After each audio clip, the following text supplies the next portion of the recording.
वो जी कटाने से बेहतर है अपने जीवा को लगाम दे दें भाई।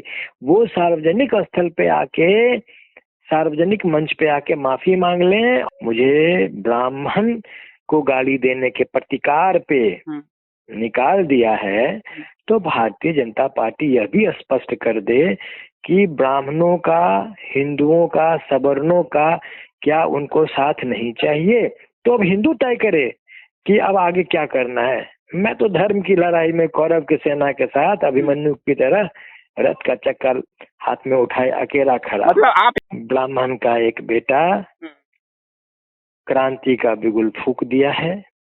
आगे अब सवर्णों को ही फैसला लेने दीजिए। अब उनको ही ये तय करने दीजिए कि अपने बेटे को शहीद होने देंगे या एकजुट होके आवाज उठाएंगे और जीतन राम मांझी को झुकाएंगे।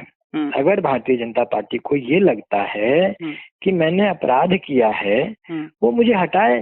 भारतीय जनता पार्टी का मैं सिपाही हूँ। मेरे अध्यक्ष का जो आदेश होगा वो मेरे सर आंखों पे है, मैं उसका अवहेलना नहीं करूंगा। भारतीय जनता पार्टी मुझे निकाल देगी, ये मंजूर है, लेकिन मैं अपने बयान पे अडिग हूँ, अटल हूँ।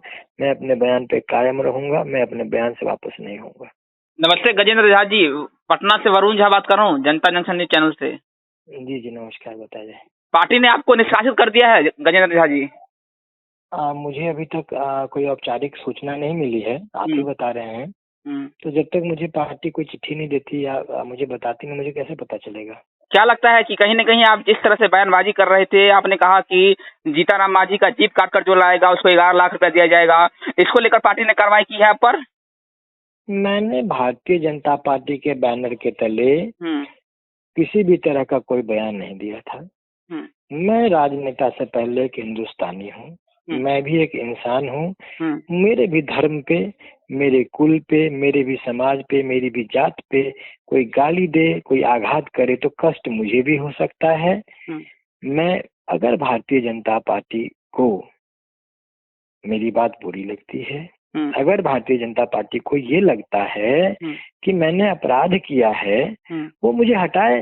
भारतीय जनता पार्टी का मैं सिपाही हूँ। मेरे अध्यक्ष का जो आदेश होगा वो मेरे सर आंखों पे है, मैं उसका अवहेलना नहीं करूंगा। भारतीय जनता पार्टी मुझे निकाल देगी, ये मंजूर है, लेकिन मैं अपने बयान पे अडिग हूँ, अटल हूँ। मैं अपने बयान पे कायम रहूंगा, मैं अपने बयान से वापस नहीं होऊंगा। देखिए, कहीं न कहीं बीजेपी और जदयू दोनों सवर्ण प्रकोष्ठ चलाती है, लेकिन जिस तरह से जीतन राम मांझी का बयान आया, जाहिर सी बात है कहीं सवर्णों में जो है खासा नाराजगी देखी गई। लेकिन उसके आवेश में आकर आपने ये कह दिया कि अगर कोई ब्राह्मण का लड़का जीतन राम मांझी का जीप काट कर लाता है तो उसको 11 लाख रुपया दिया जाएगा। देखिए, पहली बात गजेंद्र झा जी की जिस तरह से वो बार बार अनर्गल बयानबाजी करते हैं, उस तरह से उस परिस्थिति में उनके लिए अगर ये बयान मैंने या ऐलान किया है तो मुझे नहीं लगता कि मैंने कोई गलत किया है। वो जी कटाने से बेहतर है अपने जीवा को लगाम दे दें भाई। वो सार्वजनिक स्थल पे आके, सार्वजनिक मंच पे आके माफी मांग लें और वो ये हम लोगों को भरोसा दिला दें कि अब वो फिर हिंदू देवी देवताओं पे, हिंदू समाज पे और जिस तरह से सिर्फ ब्राह्मण ही नहीं किसी भी जाति को दोबारा गाली नहीं देंगे, वो बस ये भरोसा दिला दे, मैं अपना बयान भी वापस ले लूंगा। लेकिन अभी तो ये हुआ ना गजेंद्र झा जी की पार्टी ने आप पर कार्रवाई कर दी है, मांझी पर उन्होंने कुछ भी कार्रवाई नहीं किया है। अगर भारतीय जनता पार्टी ने मुझे ब्राह्मण को गाली देने के प्रतिकार पे निकाल दिया है, तो भारतीय जनता पार्टी यह भी स्पष्ट कर दे कि ब्राह्मणों का, हिंदुओं का, सवर्णों का क्या उनको साथ नहीं चाहिए।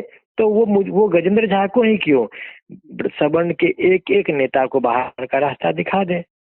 अब तो ये हिंदुओं को तय करना है कि भाजपा ने गाली देने वाले के प्रतिकार करने वाले को निकाल दिया है।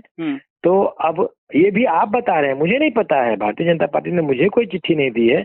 अगर निकाल दिया है तो अब हिंदू तय करे कि अब आगे क्या करना है। मैं तो धर्म की लड़ाई में कौरव की सेना के साथ अभिमन्यु की तरह रथ का चक्कर हाथ में उठाए अकेला खड़ा। मतलब आप ये बोल रहे हैं कि आप आगे भी हिंदुत्व का एजेंडा जो है वो चलाते रहेंगे, जब जब हिंदुओं पर हर हाल में मेरे धर्म को कोई गाली देगा मैं बर्दाश्त नहीं करूंगा। क्या क्या लगता है बीजेपी को नुकसान होगा, क्योंकि सवर्णों का ऊपर आप आवाज उठा रहे थे और आपको ही पार्टी से निष्कासित कर दिया है, हटा दिया गया है, तो बीजेपी को नुकसान होगा इससे? ब्राह्मण का एक बेटा क्रांति का बिगुल फूंक दिया है, आगे अब सवर्णों को ही फैसला लेने दीजिए। अब उनको ही ये तय करने दीजिए कि अपने बेटे को शहीद होने देंगे या एकजुट होके आवाज उठाएंगे और जीतन राम मांझी को झुकाएंगे। मांझी जी ने तो खेद प्रकट कर लिया, माफी मांग लिया उन्होंने। नहीं, आप क्या चाहते हैं? उन्होंने ऐसा खेद तो कई बार प्रकट किया है। मुझे उनसे आश्वासन चाहिए कि भविष्य में वो फिर इस तरह की बात नहीं करेंगे। तो आप मतलब चुप नहीं बैठने वाले हैं, आप शांत नहीं बैठेंगे? मैं नहीं बैठूंगा। चलिए ठीक है, बहुत बहुत शुक्रिया गजेंद्र आजाद जी। धन्यवाद।